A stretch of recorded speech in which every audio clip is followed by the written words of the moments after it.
Now, even as Americans pause for the Memorial Day holiday, much attention is focused on the presidential contest. In what has become an unusually turbulent end to the primary campaign season, many are baffled by the daily twists and turns in the race for the White House. VOA's Michael Bowman reports. So let's get started.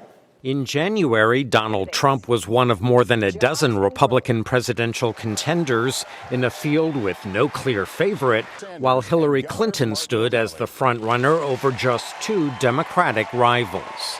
Last week, Trump officially clinched the Republican nomination. We've won the nomination. Big. By numbers that you can't believe. While Clinton has to campaign hard to avoid embarrassing defeats closing out the primaries. Thank you, San Francisco! Making matters worse, last week's Inspector General report that her email usage as Secretary of State violated agency policies, putting Clinton on the defensive. The use of personal email was a practice by other secretaries of state, and the rules were not clarified until after I had left.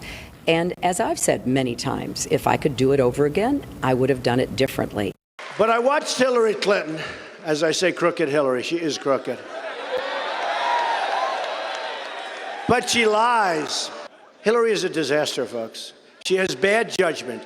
Trump, meanwhile, agreed to and then turned down a proposed debate with Clinton challenger Bernie Sanders. What I hope will happen is that, in fact, I will run against them as the Democratic nominee for President of the United States. And if I do, we're going to beat them and beat them bad. Beating Trump is one idea Sanders and Clinton agree on. The stakes could not be higher. There is absolutely no way that we can let Donald Trump get anywhere near the White House. But with Clinton and Sanders still battling each other, the Democratic Party is not unifying behind either.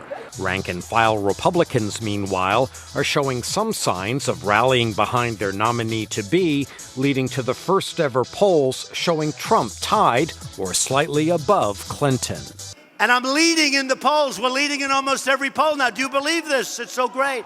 Primary season ends next Tuesday when America's biggest state, California, and several others get their say. Michael Bowman, VOA News, Washington.